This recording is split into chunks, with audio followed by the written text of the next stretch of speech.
Les répétitions à la chorale aujourd'hui étaient très agréables. J'ai surtout apprécié la nouvelle musique qu'on nous a apprise. J'ai tellement dansé que j'ai mal aux pieds. Ça fait tellement de bien d'être serviteur de l'Éternel. Dis-moi, comment as-tu trouvé cette musique? Fallon, est-ce que tu m'écoutes? Oui, je t'écoute. Désolé, je n'ai pas prêté attention à ce que tu disais.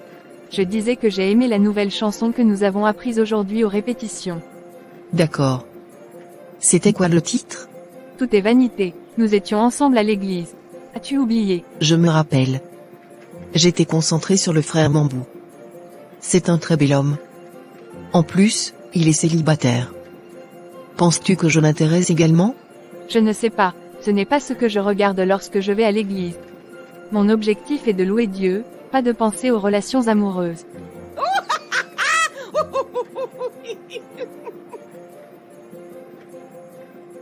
Tu ne vas jamais changer. Tu vas faire comment pour te marier?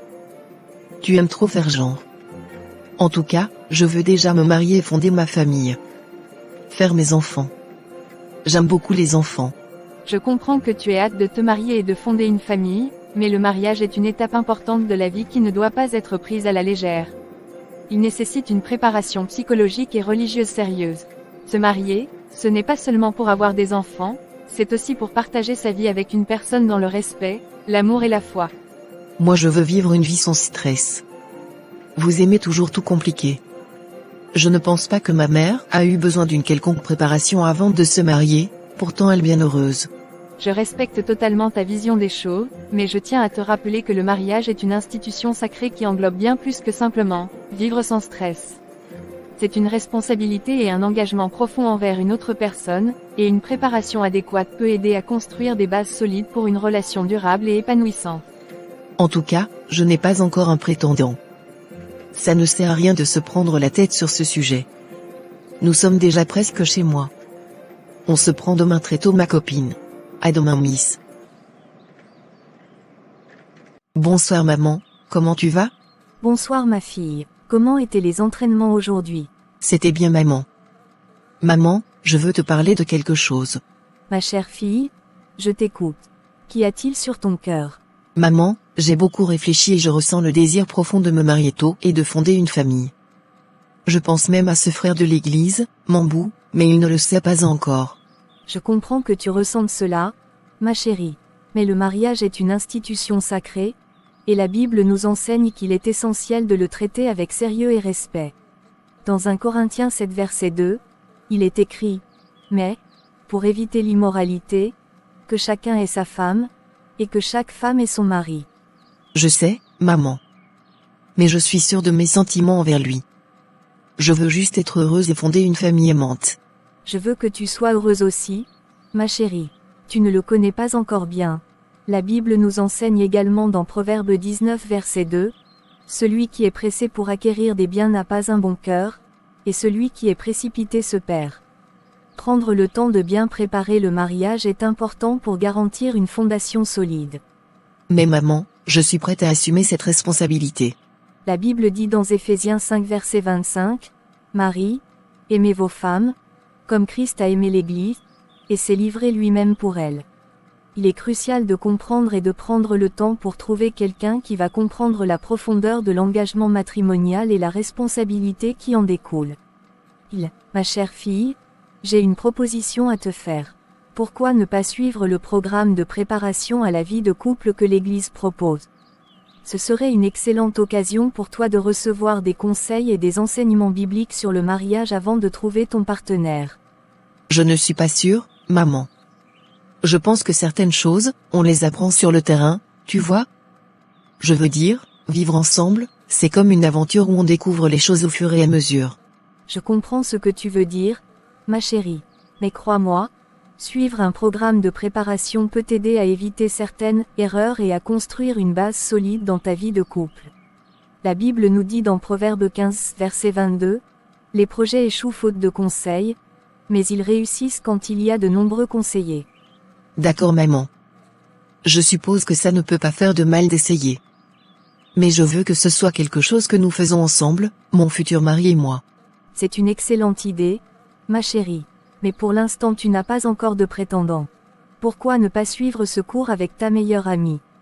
Non seulement cela renforcera votre amitié, mais vous pourrez aussi partager vos expériences et vous soutenir mutuellement dans ce voyage. Je trouve que c'est une très bonne amie pour toi. Tu sais quoi, maman? C'est une super idée. Je suis sûre que ce sera une expérience enrichissante pour nous deux. Merci pour ton conseil, maman. Je suis prête à suivre ce cours avec ma meilleure amie, car je ne connais pas encore mon futur mari. J'espère que ça serait le frère Mambou de l'église. Je suis contente que tu sois ouverte à cette idée, ma chérie. Cher Seigneur, je viens à toi aujourd'hui avec le cœur lourd, avec des inquiétudes concernant ma fille bien-aimée. Seigneur, tu connais les désirs profonds de son cœur, tu connais ses aspirations et ses rêves. Mais Seigneur, je prie pour que tu lui donnes la sagesse et la patience nécessaires dans cette période où elle se sent pressée de se marier. Je sais, Seigneur, que ton timing est parfait, que tu as un plan merveilleux pour sa vie. Mais parfois, elle semble oublier cela, elle semble laisser l'impatience prendre le dessus sur sa foi en toi. Je te prie, Seigneur, de lui accorder la paix intérieure, de lui donner la clarté pour voir les choses à travers tes yeux. Aide-la à comprendre que le mariage est une institution sainte, qu'elle ne doit pas être pressée mais qu'elle doit se préparer et attendre ton moment parfait. Je te demande, Seigneur, de lui envoyer ton Esprit Saint pour la guider et la diriger dans toutes ses décisions. Rappelle-lui, doucement mais fermement, qu'elle doit se reposer sur toi et mettre sa confiance en toi, peu importe les circonstances. Seigneur, je te confie ma fille entre tes mains aimantes. Prends soin d'elle, protège-la et guide-la sur le chemin de la vie. Que ton amour et ta grâce l'entourent toujours, et que ton plan pour sa vie s'accomplisse selon ta volonté.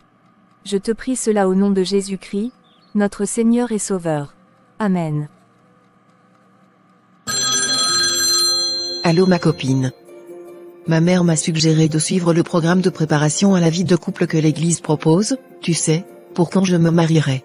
Ah oui, c'est une super idée. Ça pourrait être vraiment utile pour toi. Oui, au début j'étais un peu réticente, tu sais, je pensais que j'apprendrais tout sur le terrain. Mais maman m'a convaincue que c'était important de se préparer sérieusement. Ta mère a totalement raison. Tu sais, la Bible dit dans Proverbe 15 verset 22, « Les projets échouent faute de conseils, mais ils réussissent quand il y a de nombreux conseillers. » C'est toujours bien d'avoir des conseils de personnes expérimentées. Exactement. Et tu sais quoi? Maman m'a aussi suggéré de suivre ce cours avec toi. Qu'est-ce que tu en penses? Mon Dieu, c'est génial. Je suis tellement partante pour ça. Ça serait tellement amusant et enrichissant de le faire ensemble. Je suis tellement contente que tu sois d'accord. Je savais que je pouvais compter sur toi. On va apprendre tellement de choses ensemble, et en plus, ça renforcera encore plus notre amitié. Absolument. Je suis vraiment excitée à l'idée de partager cette expérience avec toi. C'est sûr. Merci d'être toujours là pour moi, ma meilleure amie. Je suis tellement reconnaissante de t'avoir dans ma vie. Tu m'aides tellement à grandir dans ma foi, à chaque étape de ma vie. Ça me touche vraiment. Tu sais que c'est réciproque, ma chère amie. Ensemble, nous grandissons dans notre relation avec Dieu, et c'est un tel privilège de partager cette expérience avec toi. Absolument. Je ne pourrais pas demander une meilleure amie que toi. Merci d'être une source de soutien, de sagesse et d'inspiration dans ma vie spirituelle. C'est tellement doux de t'entendre dire ça. Je suis tellement reconnaissante d'avoir une amitié si significative avec toi. Je suis juste reconnaissante de savoir que tu seras là pour chaque moment de cette aventure. Et moi aussi, ma chère. Ensemble, nous pouvons affronter tous les défis et célébrer toutes les bénédictions que Dieu nous accorde. C'est pas Sophie que je vois là? Cette fille, toujours en train d'apprendre. Je l'ai invitée hier aux entraînements de mon groupe de choralières et elle n'est pas venue. Salut Sophie, comment ça va aujourd'hui? Salut, ça va bien, merci. Et toi? Ça va aussi, merci. Dis-moi, est-ce que tu te souviens que je t'ai invité à venir à l'église avec moi hier? Oui, je m'en souviens. Désolé, je n'ai pas pu venir. J'étais vraiment occupé. Pas de souci, je comprends. Mais tu sais, j'ai pensé à quelque chose que j'aimerais partager avec toi. Tu vois, pour nous chrétiens, Dieu est vraiment au centre de nos vies. Il est notre priorité absolue. Je vois ce que tu veux dire. Mais pourquoi est-ce que tu dis ça? Eh bien, je crois que Dieu doit être la priorité dans ta vie aussi, car c'est grâce à lui que tu es ici, en train de respirer et de vivre chaque jour. La Bible nous dit dans Actes 17 verset 28, « En lui nous avons la vie, le mouvement, et l'être. » Chaque souffle que nous prenons est un don de Dieu. Je sais que tu as beaucoup de choses à faire dans ta vie, mais je voulais juste te rappeler que Dieu t'attend toujours à bras ouverts. Il veut que tu le connaisses et que tu lui fasses confiance. Merci pour ces mots, c'est vraiment gentil de ta part. Je vais y réfléchir sérieusement. Et je vais essayer de me libérer pour venir à l'église avec toi la prochaine fois. Ça me ferait tellement plaisir de te voir à l'église. Dieu t'aime tellement, et il veut te connaître personnellement. Oh mon Dieu, tu ne devineras jamais ce qui m'arrive. Il y a ce jeune homme dynamique à l'église, célibataire, et je suis tellement excitée à l'idée de peut-être me marier avec lui. Vraiment? C'est génial. Pourquoi ne vas-tu pas lui parler, lui montrer ton intérêt? Eh bien, tu sais, en tant que chrétienne, je crois fermement en la puissance de la prière. Chaque jour, je prie pour que Dieu mette ses yeux sur moi, qu'il guide nos chemins et qu'il nous rapproche. Je comprends. Mais parfois, il faut aussi prendre les devants dans la vie. Si tu attends trop longtemps, une autre fille va te devancer et tu vas regretter de ne pas avoir agi à temps. C'est le problème que j'ai avec les gens qui font comme s'ils sont trop chrétiens. Prends les devants ma copine et Dieu va t'aider. On dit souvent aide-toi et le ciel t'aidera. Tu as raison. J'ai décidé de m'inscrire au cours de préparation au mariage à mon église. Je pense que ce sera une bonne opportunité pour apprendre et me préparer à fonder une famille dans le respect de ma foi. Vraiment? Tu crois vraiment que c'est nécessaire? Je veux dire, même les gens qui ne croient pas en Dieu réussissent leur mariage. En tant que chrétienne, je crois que Dieu a un plan pour le mariage et qu'il est important de se préparer spirituellement et émotionnellement. Je veux m'assurer de construire un mariage solide sur des bases solides, et je pense que ce cours peut m'aider. N'est-ce pas un peu un gaspillage de temps et d'efforts? Je veux dire, tu pourras utiliser ce temps pour faire autre chose de plus utile? Tu vas te préparer pourtant tu n'as même pas encore de prétendant. Tu penses que nos grands-parents faisaient comment? Si tu veux mon avis, tu n'as pas besoin de tout ça ma belle. Ma mère n'est pas chrétienne et est heureuse dans son foyer. Si tu veux mon avis, lance-toi avec le frère Mambou de l'église, sinon tu pourras le regretter plus tard. La vie est courte ma chérie. Réfléchis encore. D'accord ma belle. Bref, je passais et je t'ai vu ici. J'ai profité pour te saluer, car hier tu n'es pas venu à l'église pourtant tu m'avais promis de venir. Bref, tu passes une bonne journée Miss. Toi également. Voilà pourquoi je n'aime pas aller à l'église. Ils sont toujours en train de dicter ce qu'on doit faire ou ne doit pas faire. Après ils te disent que c'est ce que Dieu demande dans sa parole. Qui a écrit la Bible? Elle est intéressée par un homme, elle n'a qu'à faire le premier pas au lieu de venir me déranger, alors que j'ai beaucoup de choses à réviser. Sophie a peut-être raison. Je vais essayer de faire le premier pas avec Mambou et je vais voir comment il va réagir. S'il ne réagit pas bien, je ne ferai pas les cours pour la préparation du mariage, car ça serait important pour rien. Je vais l'écrire et l'inviter dans un restaurant et lui avouer tous mes sentiments. Salut Fallon, j'espère que tu vas bien. Je vais bien Mambou et toi-même? Ça va par la grâce de Dieu. Tu m'as dit dans ton invitation que tu voulais qu'on cause sur les défis spirituels et les moyens de les surmonter. J'ai trouvé ce sujet très important et intéressant. Pas vraiment. Eh bien, tu sais que nous sommes tous les deux des frères en Christ. Je t'apprécie énormément et j'aimerais explorer la possibilité d'une relation amoureuse qui, je l'espère, conduira au mariage. Je sais que tu es célibataire. Fallon, je suis vraiment touché par tes paroles. Tu es une personne formidable mais pour moi, le mariage est une alliance sacrée devant Dieu, et je veux être sûr de faire le bon choix. Je comprends tout à fait. Mais que veux-tu dire par faire le bon choix? Ce que je veux dire, c'est que je veux d'abord me préparer sérieusement pour le mariage. Je vais suivre des cours de préparation au mariage pour comprendre davantage ce que cela implique et comment être un bon époux. Ensuite, je laisserai Dieu guider mes pas dans le choix de mon épouse. Pour moi, les relations amoureuses ne sont pas un jeu, et je veux m'engager dans une relation qui honore Dieu. Je te conseille également de suivre ce cours avec moi. Tu apprendras beaucoup sur mariage. En fait, j'ai déjà prévu de suivre ces cours avec ma meilleure amie. Ma mère me les a fortement recommandés, et nous nous sommes inscrites ensemble. Je t'observe beaucoup à l'église et je pense qu'on peut construire quelque chose d'intéressant ensemble. Je comprends ce que tu veux dire, Fallon. Mais je préfère laisser Dieu me guider dans le choix de ma moitié après avoir acquis une certaine maturité à ce cours. Tu as raison. Je suis très fatigué. J'ai passé toute la journée à étudier. Il me faut dormir pour récupérer, car demain est une longue journée. C'est Fallon. Elle a sûrement fait ce que je lui ai demandé de faire. Allô ma puce. Raconte-moi tout. Salut Anna. J'ai avoué mes sentiments à mon bout, mais il ne m'a pas donné un retour positif. Eh bien, il a été vraiment gentil à ce sujet, mais il m'a dit qu'il n'était pas encore prêt à se mettre en couple. Il a dit qu'il préférait laisser Dieu le guider dans cette décision. Je comprends. Tu ne l'intéresses juste pas. Ils sont tous comme ça. Il m'a dit vouloir suivre d'abord les cours sur le mariage et de laisser ensuite Dieu le guider. Il m'a même proposé de me joindre à lui.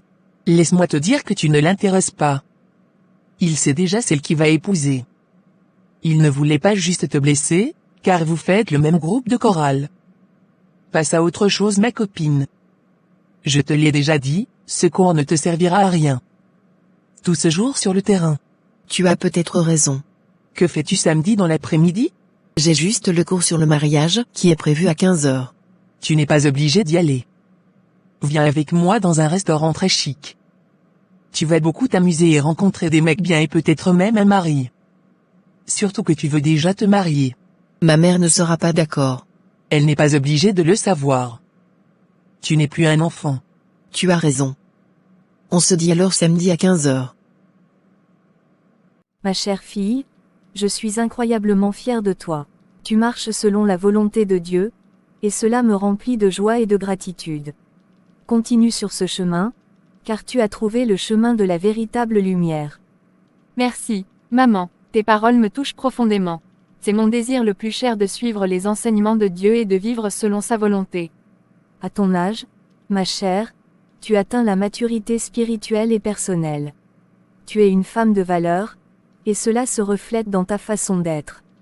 Sache que lorsque tu seras prête, de nombreux hommes demanderont ta main en mariage. Mais ne te précipite pas, privilégie celui qui marche lui aussi selon la volonté de Dieu, car c'est là que réside le vrai bonheur et la vraie bénédiction. Merci beaucoup pour tout le conseil que tu me donnes au quotidien maman. De rien ma fille. Il est déjà 15 heures et Fallon n'est toujours pas là. Il faut que je l'appelle. Peut-être elle a un souci. Je ne décroche pas.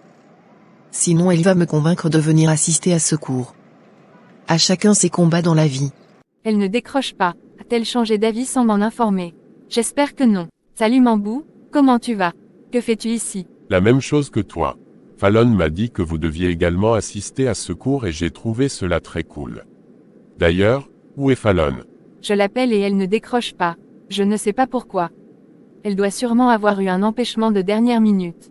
Ah d'accord, il faut qu'on entre. Ça va bientôt commencer. Au pire des cas, elle va nous rejoindre à l'intérieur. D'accord. Voici un aperçu des éléments clés à considérer pour préparer une vie de couple harmonieuse. 1. La communication, c'est essentiel. Apprenez à écouter activement et à exprimer vos sentiments de manière constructive. 2. La compréhension, apprenez à connaître les besoins, les désirs et les valeurs de votre partenaire. Cela favorise l'empathie et la compréhension mutuelle. 3. Les compromis, la vie de couple implique souvent des compromis. Soyez prêts à trouver des solutions qui conviennent à vous deux. 4. La confiance est la base d'une relation solide. Soyez honnêtes et fidèles l'un envers l'autre. 5. La gestion des conflits, apprenez à résoudre les désaccords de manière respectueuse et constructive. Évitez les attaques personnelles et cherchez des solutions mutuellement satisfaisantes. 6. L'indépendance, gardez vos intérêts individuels et soutenez les objectifs personnels de votre partenaire. Une relation saine inclut l'espace pour la croissance individuelle. 7. Le respect, traitez-vous mutuellement avec respect, en reconnaissant la valeur et la dignité de chacun. 8. La gestion financière, discutez ouvertement des finances, établissez des objectifs financiers communs et travaillez ensemble pour les atteindre. 9. Le pardon, personne n'est parfait. Apprenez à pardonner et à avancer après les erreurs et les conflits. En conclusion, en suivant ces principes et en investissant du temps et des efforts dans votre relation, vous pouvez bâtir une vie de couple épanouissante et durable. La clé est de cultiver l'amour, le respect et la compréhension mutuelle. Maintenant, si vous avez des questions, n'hésitez pas à les poser. Pasteur, quels conseils donneriez-vous aux couples pour maintenir une connexion spirituelle forte tout au long de leur vie de couple? Chère Anna, maintenir une connexion spirituelle forte dans une relation de couple est essentiel pour nourrir la croissance individuelle et collective. Voici quelques conseils pratiques. 1. Prière ensemble. Prenez le temps de prier ensemble régulièrement, que ce soit le matin, le soir ou à d'autres moments de la journée. Cela renforce le lien spirituel et favorise l'unité dans la foi. 2. Étude de la Bible. Partagez des moments d'étude biblique ensemble. Choisissez des passages qui vous inspirent et discutez-en, en réfléchissant à leur signification pour votre relation et votre vie individuelle. 3. Participation à des activités spirituelles. Impliquez-vous dans des activités spirituelles en couple, comme assister à des services religieux, participer à des groupes de prière ou s'engager dans des actions de bénévolat. 4. Soutien mutuel dans la foi. Soutenez-vous mutuellement dans votre cheminement spirituel. Encouragez-vous à grandir dans la foi, à surmonter les défis et à célébrer les victoires ensemble. 5. Communication ouverte. Parlez ouvertement de vos croyances, de vos doutes et de vos questions spirituelles. La communication honnête renforce la confiance et approfondit la connexion spirituelle. En suivant ces conseils et en mettant Dieu au centre de votre relation, vous pouvez cultiver une connexion spirituelle profonde qui enrichira votre vie de couple et vous guidera dans les moments difficiles. Avez-vous d'autres questions? Non, pasteur. Ça sera tout pour aujourd'hui. Rendez-vous la semaine prochaine pour une autre séance. J'ai trouvé ta question très pertinente tout à l'heure. Comment as-tu trouvé ce cours? Très intéressant. J'ai beaucoup appris et j'espère apprendre plus lors de la prochaine séance. J'aurais aimé que Fallon soit également là pour apprendre plus du mariage. J'espère au moins qu'elle sera là à la prochaine séance. Je l'espère aussi. C'est vraiment cool ici. Merci encore pour l'invitation. De rien ma puce. C'est comme ça que je m'amuse chaque samedi et le dimanche je me repose. C'est la raison pour laquelle j'ai pas souvent le temps de venir à l'église. La vie est belle. Il faut en profiter ma belle. Tu as pleinement raison ma belle. Le monsieur derrière toi, en veste jaune m'a demandé ton numéro. Il te trouve très jolie et aimerait bien échanger avec toi. Je le trouve très mignon. J'espère que tu as donné mon numéro. J'aimerais tellement me marier avant que cette année ne finisse. T'inquiète. Tu vas te marier. Tu ne peux pas manquer le mari ici. Je dois rentrer. Si je dure encore, ma mère va commencer à s'inquiéter, car elle pense que je suis à l'église. D'accord. On pourra revenir en semaine ici si tu veux. Bien sûr. Avec plaisir. Il faut que j'appelle Anna pour demander ce qu'ils ont fait à ce cours. Connaissant ma mère, elle va me poser les questions quand je serai de retour à la maison. Allô ma copine. Comment tu vas? Je vais bien et toi? Tu n'es pas venu au cours aujourd'hui. Je t'ai appelé fatigué mais tu ne m'as pas répondu. Même Mambou était là. Ça devait être plus intéressant si toi aussi tu étais là. Ne me parle pas de celui-là. Il a dit qu'il n'était pas intéressé par moi. C'est pas ce qu'il a dit ma belle. Il a juste dit qu'il n'était pas encore prêt. Dis-moi, où étais-tu? Je suis allé passer du temps avec Sophie et ses amis dans un endroit sympa. Il y avait de la bonne musique et des gens sympas. J'ai fait la rencontre d'un homme très beau là-bas. Je comprends que tu veuilles être amical, mais tu sais que ces environnements ne sont pas idéaux pour nous en tant que chrétiens. Sophie pourrait avoir une influence négative sur toi. Pas du tout. En fréquentant ces endroits, je pourrais profiter et évangéliser pas mal de personnes. Nous ne sommes personne pour juger. Tu as raison ma belle. Fais juste attention à toi ma belle. Ne t'inquiète pas ma belle. Je gère. Tu fais le résumé de ce que vous avez fait aujourd'hui? Le pasteur a dit que pour préparer une vie de couple harmonieux, plusieurs éléments clés sont à considérer, la communication active, la compréhension des besoins et des valeurs de votre partenaire, la disposition au compromis, la confiance mutuelle, la gestion constructive des conflits, la cultive de l'intimité émotionnelle et physique, le maintien de l'indépendance personnelle, le respect mutuel, la gestion financière conjointe, et la capacité à pardonner. En investissant du temps et des efforts tout en cultivant l'amour, le respect et la compréhension, une relation épanouissante et durable peut être construite. Merci beaucoup ma belle. C'est gentil de ta part. Bonne soirée. Bonne soirée à toi. Elle m'a fait un très bon résumé. C'est comme si j'étais présente. Maman sera fière de moi. Comment as-tu trouvé le cours, ma chérie? C'était très bien, maman. J'ai beaucoup appris. Qu'as-tu retenu de cette séance? Que pour préparer une vie de couple harmonieuse, plusieurs éléments clés sont à considérer: la communication active, la compréhension des besoins et des valeurs de votre partenaire, la disposition au compromis, la confiance mutuelle, la gestion constructive des conflits, la cultive de l'intimité émotionnelle et physique, le maintien de l'indépendance personnelle, le respect mutuel, la gestion financière conjointe, et la capacité à pardonner. En investissant du temps et des efforts tout en cultivant l'amour, le respect et la compréhension, une relation épanouissante et durable peut être construite. C'est très bien, ma fille. Après plusieurs séances, tu auras la maturité pour gérer un foyer. Et Dieu va te guider vers ta moitié. D'accord, maman. Il faut que j'aille me coucher. Bonne nuit, maman. Bonne nuit, ma fille. Qui peut bien m'appeler à cette heure? Coucou. Tu te souviens de moi? On était ensemble au restaurant aujourd'hui. Bien sûr que je me souviens de toi. Comment tu vas? Je vais bien et toi? Ça va, merci. Eh bien, je ne veux pas être trop direct, mais j'aimerais beaucoup te connaître davantage. C'est une proposition intéressante. J'avoue que tu m'as intrigué. On pourrait commencer par se revoir et voir où ça nous mène. Ça me semble parfait. Est-ce que je pourrais te proposer un dîner romantique ce week-end pour commencer? Oh, je serais partante pour ça. Dîner romantique, ça sonne bien. Je suis partante pour voir où cela nous mènera. Génial. Je vais réserver une table dans un bon restaurant alors. J'ai hâte de te revoir. Moi aussi, j'ai hâte. À bientôt alors. À bientôt, Fallon. Fernando m'a invité dans un restaurant chic de la ville. Je ne sais pas comment faire pour y aller. Je vais appeler Anna pour qu'elle me couvre, au cas où maman l'appelle, pour savoir si je suis avec elle. Mon ami, qu'est-ce qui se passe? Ça fait une semaine tu ne m'as pratiquement pas fait signe de vie. Je t'appelle même, mais tu ne me réponds pas. Je suis sûre que c'est à cause de Sophie. J'ai remarqué que depuis que vous vous fréquentez davantage, tu sembles t'éloigner de Dieu.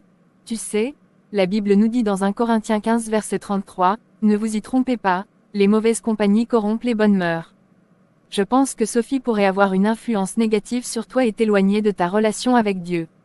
Je m'inquiète pour toi. Je te conseille de prendre du recul par rapport à cette amitié et de te concentrer davantage sur ta relation avec Dieu. Ton bien-être spirituel est vraiment important. Je suis là pour toi, peu importe ce que tu décides, mais je pense vraiment que cela pourrait être bénéfique pour toi de reconsidérer ta relation avec Sophie. Je suis reconnaissante pour ta sollicitude, mais je tiens à te dire que je ne me suis pas éloignée de Dieu. Ces derniers temps, j'ai été un peu occupée avec des obligations et des projets qui m'ont pris beaucoup de temps. Ma relation avec Dieu reste importante pour moi, et même si je suis moins présente aux études bibliques ou aux réunions de prière, je continue à prier et à méditer sur sa parole chaque jour. Je sais que tu veux juste mon bien-être, et je t'apprécie énormément pour ça. Mais pour l'instant, je me sens bien avec Sophie et notre amitié. Je ferai néanmoins attention à ce que cela n'affecte pas ma relation avec Dieu. Merci encore pour ta préoccupation et ton soutien. Je te promets de rester vigilante et de prioriser ma foi dans ma vie quotidienne. Je voulais te demander un service. Je ne pourrai pas être là au cours de préparation pour la vie de couple aujourd'hui. Si ma mère t'appelle pour savoir où je suis, peux-tu me couvrir s'il te plaît? Tu n'as jamais assisté à aucune séance Fallon. Je ne te reconnais plus. Pourtant tu étais tellement pressé de te marier. Dis-moi pourquoi je dois te couvrir. Que vas-tu faire à cette heure? En rentrant le soir, je vais m'arrêter chez toi et je vais tout expliquer. D'accord, on fait comme ça, à plus. À plus. Tu es très belle ce soir. Merci. Je suis flattée. Dis-moi réellement quels sont tes projets avec moi. Je suis obligée de mentir à chaque fois pour venir te voir, et ça commence déjà à être lourd pour moi. Ma mère est très sage, elle va bientôt se rendre compte. À vrai dire, j'ai pas de projet en tant que tel. Je me sens très bien avec toi et j'aimerais qu'on reste comme ça et qu'on profite à fond de notre vie. Je vais rappeler plus tard. Qui t'appelle avec autant d'insistance? C'est mon épouse. Quoi? Tu es marié? Oui, Fallon depuis 10 ans. Et pourtant tu ne m'as rien dit depuis? Je t'ai pourtant bien dit dès le premier jour que je voulais d'une relation sérieuse, qui devait aboutir au mariage. Notre relation est bien sérieuse, Fallon, et ça ne cause pas de problème à ma femme. C'est même elle qui m'a demandé de me trouver une autre femme dehors, car elle est fatiguée. Fatigué de quoi? C'est trop long à expliquer. Elle sera ravie de faire ta connaissance. Je ne peux pas être deuxième femme de quelqu'un, car c'est formellement interdit dans la Bible. Moi non plus je ne veux pas de deuxième femme. On peut juste rester comme on est déjà. On est très heureux ainsi et ça m'arrange. C'est fini entre nous. Trouve-toi quelqu'un d'autre. Adieu. Prends tout ton temps pour réfléchir ma chérie. Avec moi tu as tout ce que tu veux ma belle. Je suis patient. J'ai perdu tout mon temps à honorer les rendez-vous avec un homme marié culotté. Non seulement je ne peux pas être deuxième femme, car c'est interdit dans la Bible, et je ne peux pas aussi être Satisa, car c'est aussi interdit dans la Bible. J'ai passé tout mon temps à mentir à ma mère et à Dieu. Tout ça parce que je suis pressée de me marier. Je ne suis pas patiente comme Anna. C'est de la faute de Sophie. C'est elle qui m'a induit en erreur. À cause d'elle j'ai fait ce qui est contre la volonté de Dieu. Il faut que je l'appelle. Elle a des comptes à me rendre. Allô Sophie. Tu m'as induit en erreur. À cause de toi je suis entrée dans le péché. Tu as donné mon numéro à un homme marié qui veut que je sois Satisa. Mais où est le problème? Tu demandes où est le problème? Je suis chrétienne et c'est un péché. Tu peux bien être sa deuxième femme. C'est également péché. La polygamie est interdite dans la Bible. Ma puce, c'est à toi de voir. Moi à ta place, je n'hésiterai pas à être sa deuxième femme. C'est vrai qu'il a dit qu'il veut que tu sois sa Tisa, mais tu peux lui mettre la pression pour qu'il te prenne légalement pour épouse. Ma chérie, tu ne trouveras pas un homme comme lui à l'église qui va tout te donner en si peu de temps.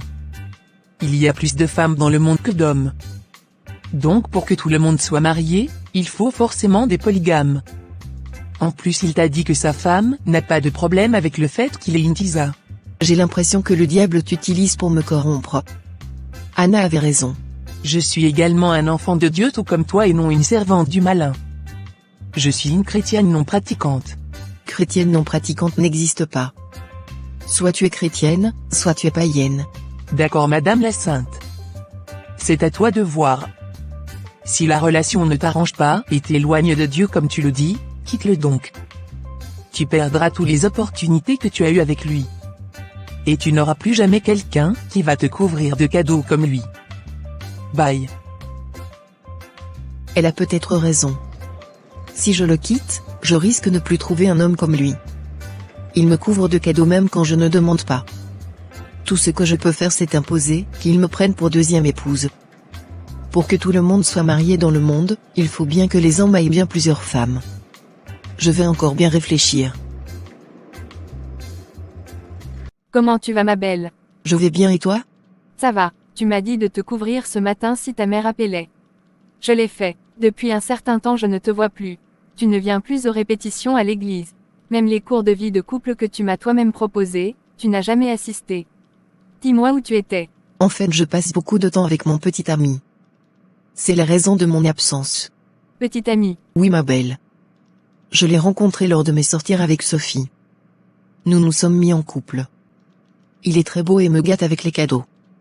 Il prend bien soin de moi. Je t'ai plusieurs fois prévenu de la mauvaise influence de Sophie sur toi. Tu sais, je crois vraiment que c'est important de respecter les principes de notre foi, notamment en ce qui concerne les relations hors mariage. Je comprends d'où tu viens, mais j'ai personnellement pris une autre voie. Je pense qu'il est plus important d'être authentique avec ses propres valeurs et de vivre selon sa propre conscience. Je respecte ton point de vue, mais je crains que cela puisse éloigner de la volonté de Dieu. Chacun a sa propre relation avec sa foi, et je crois que Dieu nous appelle à aimer et à respecter les autres, même lorsque nous ne sommes pas d'accord sur tout. Je ne te reconnais plus mon ami. À la base ton but était d'évangéliser Sophie, mais je pense qu'elle t'a plutôt détourné du bon chemin. Quels sont tes projets avec ce monsieur? Il est déjà marié. Il a une femme. Pour l'instant je suis sa Tisa, mais j'aimerais être sa deuxième femme. Je ne reconnais plus ma sœur en Christ. Que dit ta mère de tout ça? Rien du tout. Elle ne le sait pas encore. Je comprends qu'on ne partage plus les mêmes points de vue comme avant. Avant on s'aidait à grandir mutuellement dans la foi. Mais aujourd'hui tu m'as fait mentir pour aller voir un homme. Je préfère que chacun de nous prenne ses distances. Si tu te rends compte de tes erreurs et veux te repentir, sache que Dieu t'attend toujours les bras ouverts. Je suis toujours l'enfant de Dieu. Mais si tu veux que chacun de nous prenne ses distances, c'est ta décision et je la respecte.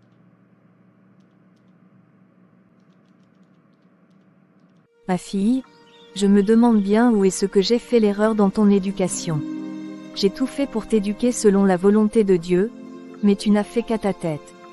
Tu t'es fait de mauvaise compagnie, tu as arrêté de prier, tu me mens tout le temps. J'ai remarqué à travers des lettres que j'ai vues dans ta chambre que tu fréquentes un homme marié. J'ai été choquée et même déçue avec toute l'éducation que je t'ai donnée. Je ne sais pas à quel moment tu as laissé le diable dans ta vie. J'étais tellement heureuse quand je te voyais évangéliser tes camarades de classe avec ton amie Anna. Maman, je comprends que tu as fait de ton mieux pour m'éduquer dans la foi, et je suis reconnaissante pour cela. Mais au fil du temps, j'ai développé mes propres convictions et compris le monde différemment. Peux-tu m'expliquer ce qui t'a amené à ces changements? J'ai commencé à explorer différentes perspectives. J'ai réalisé que ma relation avec Dieu est personnelle. Je crois toujours en Dieu, maman. Je vois juste la vie différemment. Tu te moques donc de Dieu. Tu dis croire en lui, mais tu ne vis pas comme il te le demande. Reviens à lui, ma fille. Maman, je voulais te dire que l'homme avec qui je sors m'a demandé en mariage en tant que deuxième épouse et j'ai accepté. Nous nous marions le mois prochain et j'aimerais que tu m'accompagnes dans ma nouvelle vie de femme au foyer, maman. Malheureusement, je ne peux pas, ma fille. Je ne peux pas déshonorer mon Dieu qui est au ciel.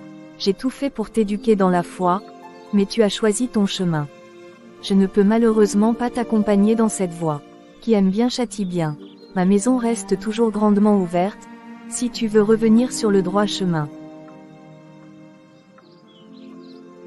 Anna, il y a quelque chose que je dois te dire. Depuis que nous avons participé au cours de vie de couple à l'église, j'ai réalisé quelque chose d'important. Qu'y a-t-il, Fernando? Depuis que nous avons partagé ce cours de vie de couple à l'église, j'ai ressenti quelque chose de spécial en toi. J'ai prié et réfléchi, et je crois sincèrement que tu es la femme que Dieu a préparée pour moi. Je suis touchée par tes paroles. J'ai aussi ressenti une connexion profonde avec toi pendant notre parcours ensemble. Cela me rend heureux de l'entendre. Anna, veux-tu m'épouser? Veux-tu partager ta vie avec moi, en suivant les enseignements de notre Seigneur? Oui, Fernando, oui. Je veux passer le reste de ma vie avec toi, à servir Dieu et à grandir ensemble dans notre foi. C'est la meilleure nouvelle que j'ai jamais entendue. Je te promets de t'aimer, de te respecter et de te soutenir dans toutes les circonstances de la vie, avec l'aide de Dieu. Et moi de même, Fernando. Je suis reconnaissante à Dieu de nous avoir réunis, et j'ai hâte de voir ce que l'avenir nous réserve. Amen. Ensemble, nous pouvons tout surmonter, avec la grâce de Dieu. Je t'aime, ma future époux. Je t'aime aussi, mon futur époux. Que Dieu soit toujours au centre de notre amour et de notre mariage.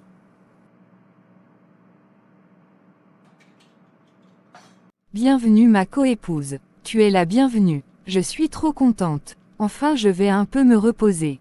Merci ma coépouse. C'est vraiment gentil de ta part. Allons, je te fais visiter la maison, ma chérie. On a fait le tour de la maison. Il reste uniquement cette chambre. Tu ne dois jamais ouvrir cette chambre. C'est la chambre où je fais mes affaires. Même ta coépouse n'entre pas ici sans mon autorisation. D'accord chérie, t'inquiète. Je répète, tu ne dois jamais entrer ici, à part si c'est moi qui te donne l'autorisation. Jamais, jamais. T'inquiète chérie. La maison est tellement grande. J'ai beaucoup de pièces où je peux aller. C'est bien comme tu as compris. Il faut te reposer chérie, le soir on aura beaucoup à faire. D'accord chérie. Fallon, notre époux veut te voir dans sa chambre d'affaires. D'accord. Où est notre époux? Le voilà au sol à côté de ton pied. Un serpent. Au secours. À l'aide. Arrête de crier, sinon le serpent va se fâcher et t'avaler. C'est notre époux. Chaque soir il se transforme en serpent pour produire de l'argent et mougou avec moi. J'étais déjà fatiguée, c'est la raison pour laquelle j'ai demandé à mon mari de me chercher de l'aide dehors en apportant une autre femme. Quoi? Je ne peux pas mougou avec un serpent. À l'aide. À l'aide. Seigneur aide-moi. Tu n'as pas le choix. Sinon le serpent va t'avaler. C'est à toi de voir. Je te laisse avec notre époux. Bonne nuit. Bonjour ma chérie, j'ai vraiment aimé passer la nuit avec toi. Bonjour. Tu es un serpent. C'est comme ça que tu fais pour avoir de l'argent. Seigneur, viens-moi en aide. Oui, c'est avec cet argent que j'ai acheté tous les cadeaux que je t'ai offerts. Sache que si tu ouvres la bouche pour parler de ça à quelqu'un, tu vas mourir. J'aime bien les femmes distraites comme toi. Je t'aime mon amour.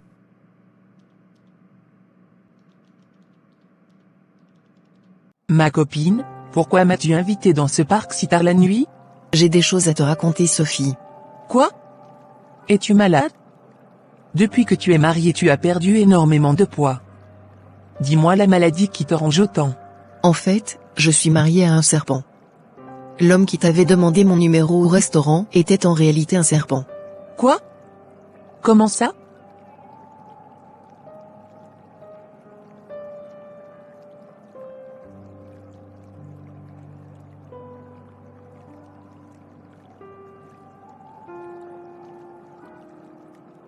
C'est le calvaire dans lequel je vis depuis une année. Je sais que ma fin approche. N'oublie pas de donner la lettre que je t'ai donnée à ma mère. Donne ta vie à Jésus avant qu'il ne soit trop tard pour toi, Sophie. Fallon, est-ce que tu m'écoutes?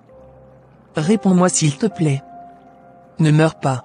Elle est bien morte. Bonjour ma fille, que puis-je faire pour vous? Je suis une amie de votre fille et elle m'a remis ça de vous donner. Maman, je regrette profondément de ne pas avoir écouté tes précieux enseignements bibliques. Je sais que tu as toujours voulu le meilleur pour moi, mais j'ai suivi mon propre chemin, ignorant tes conseils avisés. J'ai épousé un homme mystique, attiré par son charme et ses promesses séduisantes. Mais je me suis vite rendu compte de mon erreur. Cet homme, que j'ai cru être mon âme sœur, s'est révélé être une créature sombre et maléfique. Il avait le pouvoir de se transformer en serpent, et son influence m'a entraîné dans un monde de ténèbres que je n'aurais jamais dû connaître. Je réalise maintenant l'importance des valeurs que tu m'as inculquées, maman. Je regrette amèrement de ne pas t'avoir écouté. Je suis désolée pour la peine que cela a dû te causer. Je voudrais pouvoir revenir en arrière et écouter tes conseils, mais je sais que c'est impossible. Je me souviens d'un verset que tu m'as souvent cité, Proverbe 3 versets 5 à 6, « Confie-toi en l'Éternel de tout ton cœur, et ne t'appuie pas sur ta sagesse, reconnais-le dans toutes tes voies, et il aplanira tes sentiers. » Oh, comme j'aurais dû mettre ma confiance en Dieu plutôt qu'en mes propres choix. Je te demande pardon, maman. Pardon de ne pas avoir suivi tes enseignements, pardon d'avoir causé de la douleur à notre famille. Je te supplie de trouver en ton cœur la force de me pardonner, même si je ne le mérite pas. Sache que je t'aime de tout mon cœur, maman. Même à travers la mort, mon amour pour toi ne faiblit pas. Que Dieu te donne la paix et la force dont tu as besoin pour traverser cette épreuve. Avec tout mon amour. Ma fille est décédée, ma fille unique. Quelle courdure. Seigneur, donne-moi la force de supporter cette épreuve. Peux-tu m'indiquer la maison de ce monsieur? Je vais aller porter plainte. Oui, madame. Madame, nous avons fouillé la maison et il n'y a plus personne ici. Les voisins disent qu'ils ont déménagé hier soir. Je suis vraiment désolé, madame. La mort de ma fille ne restera pas impunie. Ils croient qu'ils vont continuer à détruire les vies des enfants des gens ainsi. Mais Dieu n'a pas encore dit son dernier mot. J'ai tout fait pour ramener mon enfant sur le droit chemin, mais je n'ai pas pu, car elle était entourée de mauvaises personnes. Je suis tellement triste et bouleversée. Je ne sais pas si je vais réussir à guérir de cette douleur. Je suis vraiment désolé pour vous, madame. J'ai longtemps ignoré les enseignements de Dieu, préférant me perdre dans les plaisirs terrestres et les distractions éphémères. Mais la mort de Fallon m'a confronté à la fragilité de la vie et à l'importance de la foi. Je me suis repenti de mes péchés et j'ouvre mon cœur à Jésus, le Sauveur qui offre la paix et le pardon à ceux qui se tournent vers lui. Je vais suivre ses enseignements et je vais consacrer ma vie à sa cause. Je sais que c'est ce que Fallon aurait voulu pour moi. C'est à cause de mes mauvais conseils que Fallon a été détourné. Le diable m'a utilisé pour détruire ta vie et je demande à Dieu de me pardonner.